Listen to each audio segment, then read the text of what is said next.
اور یہاں پر ہمارے نبی علیہ السلام کے نام کے اوپر بھی کیا کچھ نہیں لوگوں نے کیا، جبکہ قرآن محفوظ، آپ علیہ السلام کی تعلیمات محفوظ، وہ اتنی محفوظ ہیں کہ وہ عوام سے محفوظ کر کے رکھی ہوئی ہیں علماء نے. ہاں میں تو اتنا یہ خلاف ہوں نا، یہ جو غلاف لپیٹا جاتا ہے قرآن کے اوپر، آپ مسجد میں کبھی کمفرٹیبل نہیں ہوں گے ایسے قرآن کو اٹھانے میں جس کے اوپر آپ کو 5 منٹ کا تردد ہو. ایسے ایسے پہلے کھولیں پھر نکالیں. اور عموماً ترجمے والے قرآن جو ہوتے ہیں نا، وہ ذرا مہنگے ہوتے ہیں، خوبصورت، وہ انہی غلافوں کے اندر ہوتے ہیں، اس کو تو کوئی ہاتھ لگاتا نہیں. غلاف کا کیا کام ہے بھائی؟ پھر آج کے اس ماڈرن دور کے اندر جبکہ مسجدیں ڈسٹ پروف ہیں، باقاعدہ ایلومینیم کی الماریاں بنی ہوئی ہیں، شیشے لگے ہوئے ہیں، اس میں بھی آپ نے غلاف کے اندر لپیٹا ہوا ہے، وہ کس نے کھولنا ہے؟ ایک یہ عذاب ڈالا، دوسرا یہ عذاب ڈال دیا کہ وضو کے بغیر آپ قرآن کو ہاتھ نہیں لگا سکتے. جو میری کتاب زندگی ہے، جو ہر وقت کی میری ضرورت ہے، اس کے لیے یہ پروٹوکول بتا دیا. بھائی جس چیز کے لیے پروٹوکول اللہ نے بتانا تھا وہ قرآن میں بتا دیا ہے کہ جب تم نماز کے لیے کھڑے ہو تو پھر تم نے وضو کر لینا ہے. سورۃ المائدہ میں وہ طریقہ بھی آ گیا. نماز کے علاوہ کسی عبادت کے لیے جو ہماری عموماً زندگی میں ہے عبادات، کوئی پروٹوکول نہیں ہے. وضو، طواف کعبہ کا پروٹوکول ہے لیکن وہ ایک اسپیسیفک عبادت ہے، اس میں بھی صرف طواف کا پروٹوکول ہے.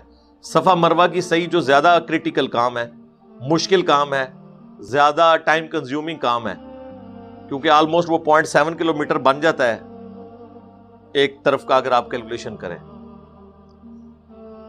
اور وہ 7 چکر بنتے ہیں، اس میں کوئی وضو پروٹوکول نہیں ہے.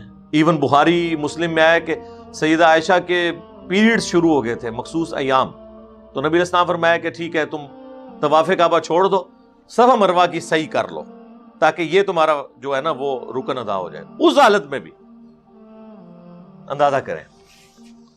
اور انہوں نے قرآن کے ساتھ وضو اور پھر وظیفوں کے ساتھ کیا چیزیں جوڑ دیجیے. بڑا گرم وظیفہ ہوتا ہے. آیت کریمہ لا الہ الا انت سبحانک انی کنت من الظالمین، اس کے لیے سفید چادریں، خوشبوئیں. اور جس شخص نے یہ پڑھا تھا وہ دنیا میں سب سے زیادہ جو بدبودار چیز ہو سکتی ہے نا، اس جگہ پہ وہ وظیفہ پڑھا تھا، مچھلی کے پیٹ کے اندر، جہاں سب سے زیادہ تعفن ہوتا ہے. جس بندے نے اوریجنل یہ وظیفہ پڑھا ہوا ہے، سیدنا یونس علیہ السلام مچھلی کے پیٹ میں ہی پڑا تھا نا، 3 دن اور 3 رات تک وہ رہے. اور پھر سورۃ الانبیاء میں آئے، انہوں نے یہ دعا مانگی، لا الہ الا انت سبحانک انی کنت من الظالمین. اس سے بیسٹ کوئی طریقہ ہو ہی نہیں سکتا اللہ کے سامنے اپنی غلطی کا اعتراف کرنے کا. لا الہ الا انت، نہیں ہے کوئی معبود سوائے تیرے، انت سبحانک، تو غلطیوں سے پاک ہے، انی کنت من الظالمین، میں تو انسان ہوں، غلطی کروں گا. کیا زبردست انداز ہے اللہ کی رحمت کو ٹریگر کرنے کا کہ یا اللہ تو غلطی کرتے ہی نہیں ہے نا، ہم سے پوچھ، ہم انسان ہیں، ہم سے تو غلطی ہوگی، لیکن معافی ہم نے تجھ سے ہی مانگنی ہے.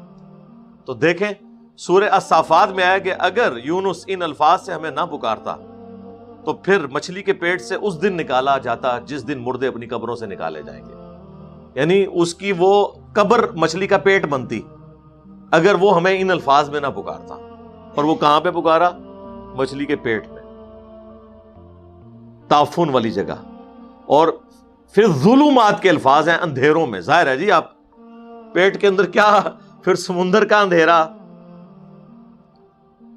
مچھلی کے پیٹ کا اندھیرا، اور ظاہر ہے کہ وہ اوپر تو نہیں گھوم رہی تھی، نیچے تھی، کوئی چیز بھی نظر، کوئی اگربتی بھی نہیں جل رہی تھی ادھر، اتنی سی روشنی بھی نہیں تھی. تو اللہ تعالیٰ نے معجزانہ طور پہ انہیں یہ پروٹوکول دیا.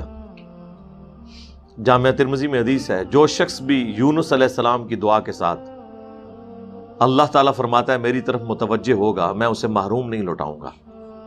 اور یہ الفاظ قرآن میں بھی ہیں، کذالک ننجی المؤمنین، مومنین کو ہم اسی طریقے سے نجات دیں گے جو ان الفاظ کے ساتھ ہماری طرف متوجہ ہوتے ہیں۔ صلو علی محمد و آل محمد، اللہم صلی علی محمد وعلی آل محمد واصحاب محمد اجمعین الی یوم الدین۔